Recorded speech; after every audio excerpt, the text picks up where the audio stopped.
Марбайжиев менин токочум.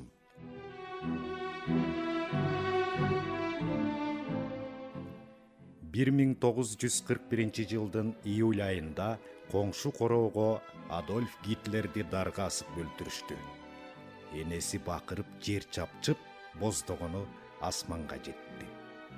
Гитлер көпкөк болуп жүрөк түшүргөндөй зуңкуюп, короодогу узун скамейкада жатат. Ал менден 2 жаш улуу, болпойгон ак көңүл бала болчу. Биз ага кинодон көргөн Батько Махно, япондук самурай, шпион жана башка терс каармандарды берсек, кыңк дебей аткара берчү. Бу жолу да 2 короонун балдары кандуу замандын жер жүзүндөгү адамдарындай 2 жаат болуп согушуп, немистин аскерин талкалап, фюрерин колго түшүрүп, дарга асылсын деген өкүм боюнча Гитлердин мойнуна сыйыртмак салып, учун терекке байласа, колу кармап турган бутак чорт сынып кетиптир. Гитлердин көздөрү чанагынан чыгып, тили бултыйганда, кызылдар ураалап күлүп, буттары тыбырап, денеси кыймылдабай калганда, Гитлерди дарга ассак, ал өлүп калды деп коркуп качышыптыр.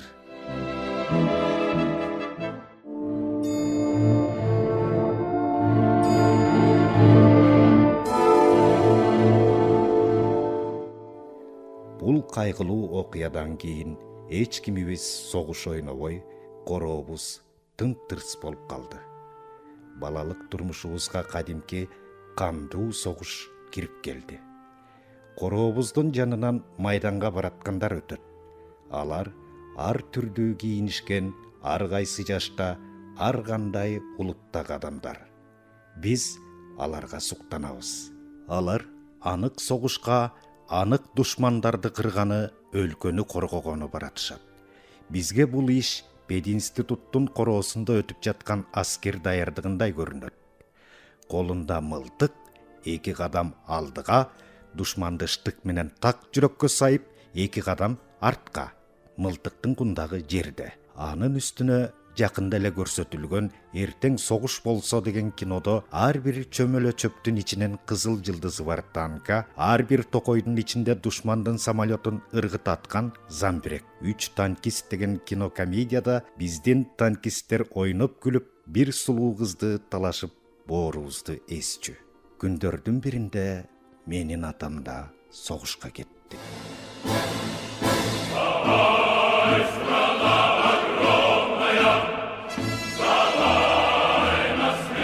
Апам экөөбүз атамды Пишпек станциясына чейин узаттык. Боз шинелчен адамдарга жыктолгон товардык поезд дүкүлдөп, туманга кирип жок болду.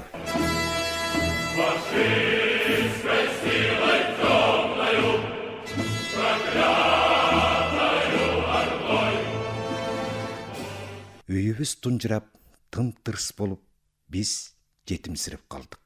Мен ушуга чейин эч нерседен капарым жок, кандайдыр бир кооз жомоктун ичинде тайраңдап, эркелеп, жалаң оюнчуктардын дүйнөсүндө жашап жүргөнүмдү эми гана сезе баштадым. Жомокта, балалыкта, заматта бүттү. Мен нандын очеретинде түрткүлөшүп, бири-бирин сөгүшкөндөрдү көрдүм. Майдан жактан кара кагаз келгенде ботодой боздогонду уктум. Кыш да кирип келди. Аяздуу шамал күндүр-түндүр мээримсиз ышкырып, апам экөөбүздү абдан жүдөттү. Мен канттын очеретинде бир нече саат туруп, кулагымды үшүтүп алдым. Кечинде апам үшүк алган кулагыма каздын майын сүйкөп, даки менен таңып койду. Мен кинодон көргөн жарадар танкистке окшоп калганыма ичимден кудуңдап сүйүндүм. Апам экөөбүз кеңешип, мага кулакчындуу тумак сатып алууну чечтик. Апам карточка менен алган 3 күндүк бөлкө нанды чогултуп 10го бөлүп, ар бирин 10 сомдон сат деп мени базарга жиберди. Базардын митайымдары нандарды тартып албасын деп колбаса сатканы бара жаткан Сокен жеңенин жанына тур деп буйруду. Нан өзүнчө бир жерде сатылат. Бип-бирдей кесилген нандарын тарелкаларга салып коюп, кичинекей орундуктарда аялдар олтурушат. Нан көп, сатып алуучулар аз. Ал жерге башка бирөөлөр жакындаса эле сатуучулар өздөрүнүн нандарын сунат. Бул жерде миллиметрлүү сызгыч да бар. Нандардын кайсы кесиги чоңураак, кайсынысы кичирээк десең өлчөп көр. Мен Сокен эженин жанында соксоюп тура берип, бир да кесим нан сатканым жок. Минтип тура берсем, эч бир соода болчу түрү жок. Андыктан өзүмдүн табагымды көтөрүп, эл көп жүргөн жерлерди аралап жөнөдүм. Базардын дубалында клёнка тартылган сүрөттөр илинип турат. Көгүлтүр көл үстүндө жаңы ачылып келаткан лилия гүлдөрүнүн аркасында жирафтын мойнундай ийри моюндуу ак куулар сүзүп жүрүшөт. Жээкте алтын жалдуу бозаттар кишенеп жулунат. Суунун ортосундагы таштарда эмчектери иттин башындай, эриндери чыйкандай кызыл, буттарынын ордуна балыктын куйругу тартылган албарсты русалкалары отурат. Алар маңдайында аңырая сонуркап, семичка чагып турган базарчыларга жылмайып, мээримдерин чачып, кана, акчаң болсо бизди сатып алып, үйүңдүн керегесине илип койбойсуңбу дегенсиз. Кимге нан керек деп сурап көрдүм. Базар сүрөтчүлөрүнүн өнөрлөрүнө суктанып тургандар мени байкашканда жок. Газета, кимге газета керек деген Зинканын чыйылдаган үнү угулду. Аны базардагылардын баары билишет. Ал көп болсо 15 жашта.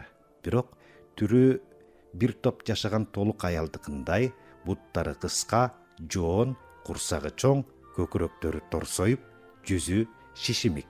Зинканы Крым жактан келген дешет. Немецтер ата-энесин, бир туугандарын бүт кырып, үйүнө бензин куюп өрттөгөндө Зина туздалган бадыраң, капусталар сакталган погребке жашынып калып, 300 үй бүлө жашаган хутордун гүлү гана сапырылып калыптыр. Кызды биздин жоокерлер таап алышып, жетимдер менен кошо биз жакка терең тылга жиберишиптир. Зина эмнегедир тез семирип кетиптир. Көрсө бечаранын жүрөгү түшүп, мээси бир аз мандемдүү болуп калыптыр дешет. Зина жайкысын муздак суу, кышкысын эски газеталарды сатып оокат кылат. Газета, ким газета алат? Анын үнүн базардын чуулдагы басып, үзүп жок кылды. Батинке, татынакай батинке, моделдүү батинке деп бир киши кыйкырды. Мындай батинкени бүт жер жүзүн сыйпаласаң да таппайсың. Мен бул кандай укмуштуу батинка болду экен деп сыгылышкан элдин арасынан өтүп барып карасам, колго тигилген кадимкидей эле батинка экен. Мунун канча? Деп галифе шым кийген бирөө сурады. 1000 сом. Ой, сен соосуңбу? Масмын, деди батинка саткан киши. Байкабайсыңбы, кандай иштелгенин? Таманы спирттелген, таза булгары. Таманын тарсылдата чертип, жыттап да көрдү. Сөөмөйүн ишлекейлеп тумушун сыйпалады. Бир-эки жолу ийип, жеңи менен арчыды да шектенип көзүн жүлжүйтүп, канча дедиң? Деп сурады галифечен киши. 880, деп батинканын ээси бошураак айтты. 300, деди галифечен киши. Сатуучу беркине тикирее карады. Шылдың кылгың барбы? Деп батинкасына умтулду. Таманы кагаз экен, лак менен шыбап коюпсуң. Мындайларды биз да билебиз, деди галифечен. Билесиңби, анда унчукпа. Эмне кыйкырасың? Ар ким колунан келгенин иштейт. Согуш, ачарчылык, деп шыбырады сатуучу. Жүр милицияга, галифечен ары басты. Кыянатты кылба тууган, алдыгын өзүмө бер. Балдарым жаш, ачка, аялым келте менен жатат. Ким менен жатат? Келте менен ооруп жатат, больницада. Эпидемия жүрүп жатпайбы? Кой тууган, батинканы бер. Түнү бою уктабай ушуну ултарып чыктым. Келе өзүмө, эч кимге сатпайм. Алдамчылыгың үчүн кестирип жиберем. Ошондо билесиң. Кой антпе дос, сен адамсың го, согуш жүрүп жатат. Үйдө үзүм нан жок, балдарым ач, жылаңач. Айла жоктон жанагындайга барбадымбы? Кечирип кой эми. Жан соого тууган, деп жалынды батинка сатуучу. Болуптур, бирок сен жогол бул жерден. Карааның көрүнбөсүн, түшүндүңбү? Түшүндүм тууган. Өтүкчү батинканы чүпүрөккө ороду. Галифечен адам кеткиче күттү да, ал көрүнбөй калганда батинканы кайра чыгарып сата баштады. Батинке, татынакай батинке, моделдүү батинке.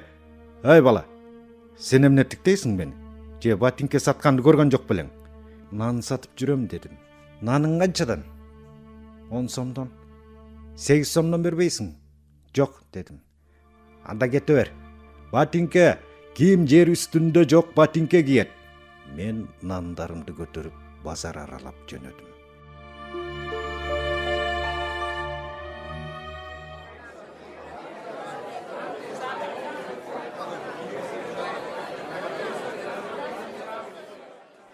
Бир жерде татар абышка буурчак менен төлгө салып, цыган аял карта ачып, сокур аял быдырала чекити бар боз китептин бетин манжалары менен сыйпалап түш жооруп жатыптыр.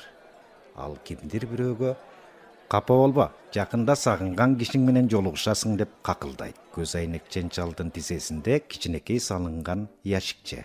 Анын сөөмөйүндө кичинекей сары чымчык конуп отурат. Мойнуна грамматикалык каталары жайнаган жазуусу бар тактайчаны асынып алыптыр. Анда «Граждандар, ким согушта жүргөн күйөөсүнүн же баласынын тагдырын билгиси келсе, тизмеден өзүнө тийиштүү суроосу бар номурду көрсөтсүн. Анан Кудайдын ыйык чымчыгы баарысын айтып берет. Наркы 10 сом. Акчасын мурда бергиле. Өзүм Дудукмун» деп жазылган. Андан ары суроолордун тизмеси. Номер 1. Менин күйөөм согуштан аман келеби? Номер 2.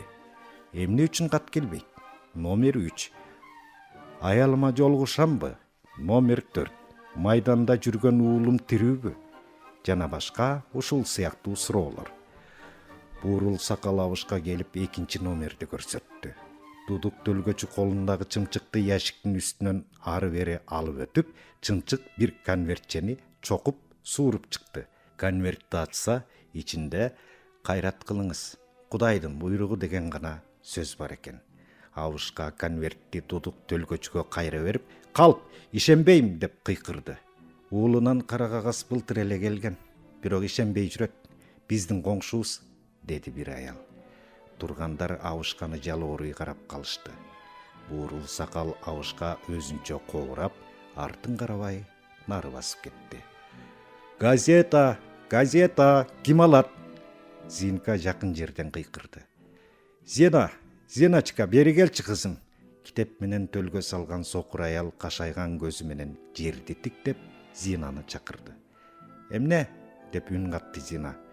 «Садагас, мага бир кесим нан, бир кружка квас алып келип берчи». Сокур аял акчасын сунду. Зинка акчаны алып түртүшүп элдин арасына кирип жок болду.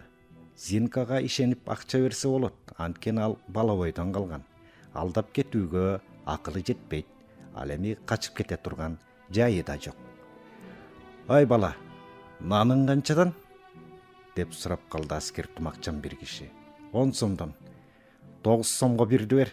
Карачы, кандай бир сомдуктар, жап жаңы, кылдырайт», деди аскер. «Жок, мен тумак сатып алышым керек». Чачы саксайган, бети башы шакмардай цыган бала, «1 сом берсеңер, курсагым менен да, башым менен да бийлеп берем», деп жанынан ары бери өткөн кеткендерге асылып жалдырайт. Кайсы бир жерде кыяктын үнү чыйкылдап, күлкү угулат. Барсам, чемичке чагып, тамеки тартып турган элдин ортосунда 2 жаш бала уяттуу частушкаларды ызгытып жатыптыр. Бирөөнүн колундагы тумакка жез тыйындар ыргыйт. Ошентип, базарды бүт кыдырып жүрүп болгону бир тоголок нан саттым. Мындан башка сооданын болбосуна көзүм жеткен соң, үйгө кетмек болду. Базардын ызы чуусуна кошулуп кимдир бирөөнүн коркурап ырдаганы угулду. Аны матрос тельняшкасын кийген адам ырдап жүрүптүр. Төшүндө «За отвагу» деген медали жаркырайт. 2 буту мунжу далдайган алп мүчөсү дөңгөлөктүү кичинекей арабанын үстүндө. Карлуу колдорундагы шыбакчынын калагына окшогон тактайчалары менен жер таянып, жылып жүрөт. Анын киркиреген үнү далай жерге угулат. Ырдаганда мойну кызарып, күрөө тамырлары барсайып чыңалат. Бирөө майда тыйын берсе, ырын токтотуп, «Рахмат инем, рахмат энеке», же болбосо «Рахмат тууган» деп ыраазычылыгын айтып, алганын койнуна катып, ырын улантат. Жок, ал кайыр сурагандай эмес. Ал өзүнүн акыбалын элге көрсөтүп, ушундай кыянатка туш болгонунан жардам сурап жүргөн сыяктуу. Менин атам да майдандан ушундай мунжу болуп келсе, ал да ушинтип согуш жөнүндө ырдайт. Мен болсом, анын арабачасын түртүп, ушинтип элден акча чогултам деген ойго кеттим. Атамдын үнү жакшы болчу. Жумуштан келгенде мени мойнуна мингизип алып, бөлмөдө ары бери басып ырдап калчу. Мен колумдагы майда тыйындардын бардыгын инвалидке бергим келди. Бирок бир да тыйын берген жокмун. Жок, зыкымдыгымдан эмес. Бала кезимде мен өтө эле уяң болчумун. Тартындым. «Ой, уулум, бери келчи», деп киркиреди мунжу матрос. «Курсак ачты, куу кекиртек кулкулдап тамак сурап жатат. Акчам жетпейт. Алдагы токочуңан 1,8 сомго бербейсиңби?» деп жалынып жиберди матрос. Мен ага жакшылык кылгым келип, колумдагы подносту сундум. Ал нандын бирин тандап алды да, анын ордуна 8 сом таштады. «Рахмат, уулум», деди матрос. Мен ага бардык нанды акысыз эле бергим келди. Бирок апамды, анан дагы жайкы шапке менен бир жума үшүүрүмдү эстеп токтоп калдым. «Ай, уулум, 8 сомдон дагы 2 нан бербейсиңби? Буттарым жок болсо да куу кекиртек бар эмеспи? Кулкулдап тойбой калды», деп жалдырады матрос. Мен абу дегенче ал 2 нанды тандап койнуна катты да 16 сом санап берди. Бизди базарда аңырап басып жүргөндөр курчап калышты. Менин жоош экенимди зулумдар байкап калышты көрүнөт. Кимдир бирөө бир бөлүк нанды алып, подноско 8 сом таштады. Мен акчаны санаганымча дагы 2 нанды жулуп кетишти. «Эй, ач көздөр, бергиле баланын нанын!» Матрос аларга айкырып, менде калган нанды алып койнуна катты. Мага майда тыйындан 32 сом санап берди. Нандарымдын бардыгын 8 сомдон сатып алганын эми гана түшүндүм. Ичим ачышып калды. Нанды 10 сомдон сатам деп айтайын дедим, бирок уялып тилим барбады. «Сен пионерсиңби?» деп сурады матрос менин акыбалымды байкагандай. «Ооба, пионермин», дедим. «Тимуровецсиңби?» «Ооба», дедим. «Анда азаматсың».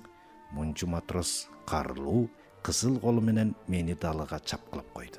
Апам нанды арзан саткандыгым үчүн урушаарын билем. Бирок көңүлүмдү жылыткан оюм бар. Мына, эми согуштан 2 бутунан ажырап келген матрос базардын баткагын кечип, үнү айрылганча ырдап, кайыр сурабайт. Анткени мен аны нанга тойгузуп койдум деп өзүмчө компоем. Майда тыйынга толгон чөнтөктөрүм кадам сайын шыңгырап, өтө салмактуу куру начар шымымды ылдый тартат. Кашатымды кармап алдым. Ал эми буттарым болсо өзүнөн өзү момпосуй тапанчалар, замбиректер, короз жана башка айбандарды саткан базарга алып келди. Согуштан мурда атам экөөбүз бул жерге көп келчүбүз. Анан мен таттуу оюнчуктар менен тишиме дейре куралданып кетчүмүн. Ал кезде бул колдо жасалган момпосуйлар өтө таттуу, тунук, кызыл, жылмакай болчу. Азыр болсо киргилт күрөң, бодуракай, таттуусу да кеткен. Баасы болсо туп-туура 10 эсе кымбат. «Короздор, короздор, машиналар, мотоциклдер, тапанчалар, маузерлер, браунингтер, төөлөр, бир өркөчтүү, эки өркөчтүү, тракторлор, пилдер». Момпосуй саткандар бири-биринен өтө кыйкырып, мени ортого алышып, өздөрүнүн товарларын сунушту. «Трактор ал, балакай, иттей таттуу. Ай бала, мына төөлөр, төө сатып ал, балың биякта калат». Көздөрүм жайнап кетти. Бирок үйгө туура 18 сом кемитип бараарым эсиме түштү. Ал эми момпосуй сатып алсам, андан да аз алып барам. Апам мунжуга токочумду арзан сатканымды мүмкүн кечирип коёр. Жакшылап түшүндүрөм. А дегенде бир аз жемелейт дечи. Анан мен согуштун инвалидине арзан нан бергеним жөнүндө атама жазып жиберет. Бирок момпосуй үчүн сөзсүз урушат. Биринчиден үйдө кант бар. Экинчиден тумак өтө кымбат турат. Акча керек. Мунун бардыгын ойлоп, момпосуйду иттей жек көргөнсүп, дымызын шилекейимди жутуп, шек билгизбей ары басып кеттим. Төлгөчү сокур аял китебин жаап, ичине өпкө боор салган пирожкини жеп, саргыч квастан уурттап, алдын тиктеп отуруптур. Татар төлгөчүнүн жанында кайрат кыл деген сөзү бар конвертти алган абышка отурат. Ал башын ийкеп, күлүмсүрөйт. Бул жолу буурчак төлгөлөр жакшылыкка жорган окшойт. Сокен эжем нан саткан жерде жок экен. Колбасасын сатып үйүнө кеткен көрүнөт. Нан, граждандар, ким нан алат? Деп киркиреген тааныш үн угулду. Мен ага бурулуп селейип калдым. Баягы мунчу матрос менин нандарымды сатып жүрүптүр. Жайылган газетада 6 бөлүк нан толугу менен жатат. Ал өтө ачка болсо да бир кесимин жебептир. Нан, кимге нан керек? Бир кесими 10 сом, деп ал дагы киркиреди. Мен аң-таң калып жанына бардым. Ал мени көрүп жаагы жап болду. Ар ким өз колунан келгенин иштейт. Согуш, ачарчылык деп аткандай түрү бар. Бирок матрос эмнегедир унчукпай кайсактап, мени эч качан көрбөгөнсүп башымдан алыс карады. Анан кимгедир каардангансып, жаак эттерин түйүлтүп, "Нан, кимге нан керек?" деп кыйкырды. Мен ыза болдум. Үйгө кетким келбеди. Ыйлагым келди. Базардын адамдары мени түртүшүп, балчык баскан буттар менен ботинкамды булгашты. Тегерегимдегилер кужулдап, ар кайсы тилде сүйлөшөт. Ал эми мен элдин агымы менен кете бердим.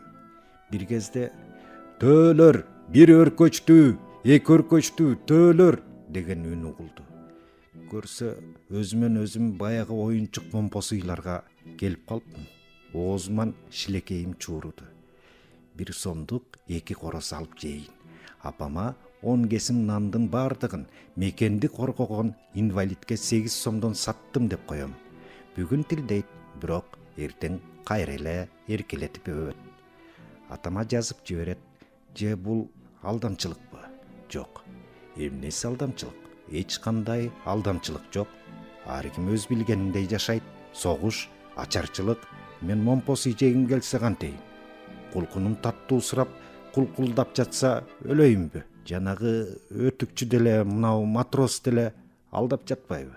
Ачарчылык болсо, согуш болсо, бизде эмне күнөө? Антпесе оокат өтөбү? Мен момпосуйларга умтулдум. 2 короз сатып алдым. Бирөөнү ошол эле жерден кытырата чайнап, таттуу эңсеп турган курсакка жөнөттүм да сыртты көздөй бастым. Момпосуй короздун куйругу оозумда айнектей кычырайт.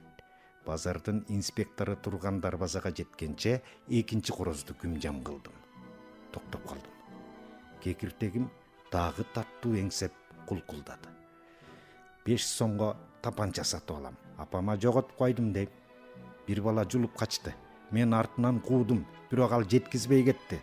Ушундай ойлор мени момпосуйларды көздөй кайра жетеледи. 10 сомго пил сатып алам. Сарайга катып коям да эртең мектепке алып барып, сабак бүткөнчө соруп отурам. Мунжу жөнүндө апам айтпайм, ал баары бир ишенбейт. Акчамды уурдап кетишти дейм. Бардыгын уурдашкан ас келгенсип өзүмдү да уруп кетишти дейм. Жоңго бир коюшту. Абдан катуу тепкилешти. Ошондон кийин жөтөлүп калдым. Тилим да булдуруктап жакшы сүйлөбөйт. Мүмкүн эми мен учук ооруга чалдыгам, бүкүр болуп калам. Мен чынында эле өзүмдү өзүм аяп, көзүмөн жаш чыгып кетти. Төөлөр, бир өркөчтүү, 2 өркөчтүү деген чакырык жөн эле коңгуроодой угулат. Мен төөлөрдү көздөй жөнөдүм. Төө сатып алам. 1 өркөчтүүсүн да, 2 өркөчтүүсүн да алам. Болгондо да 5ти катып коем. Күн сайын 1 төөнү жейм. Апамбы, тумакпы?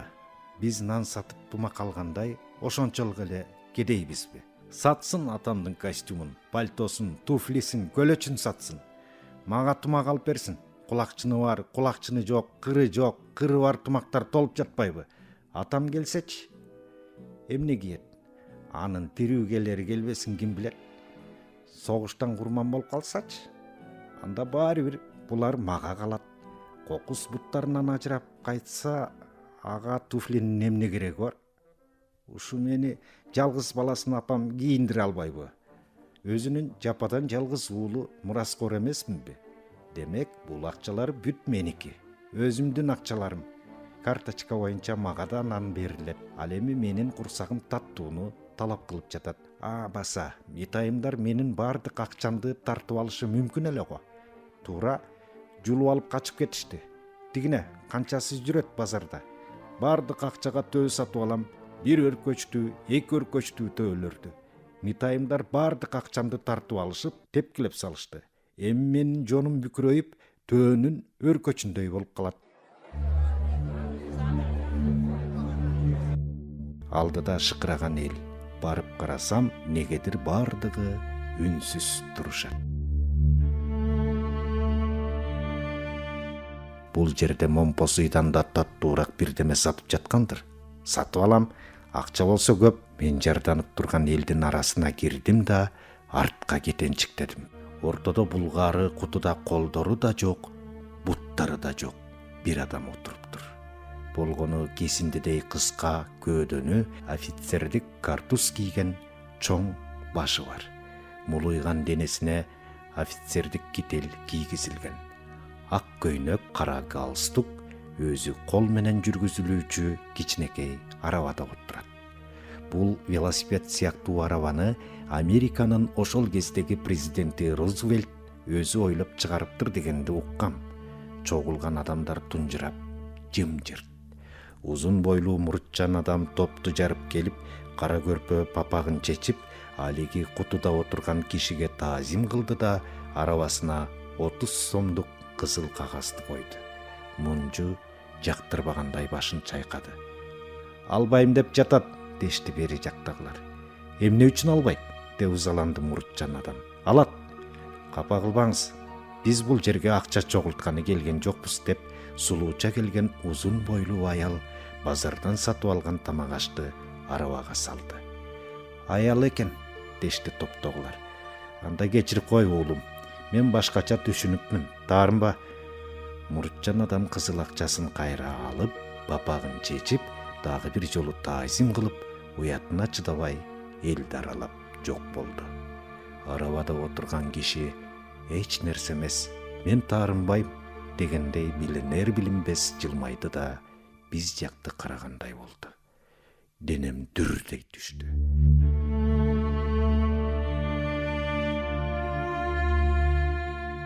Анын көздөрүндөгү терең ой сырды айтып берүүгө сөз жетпейт.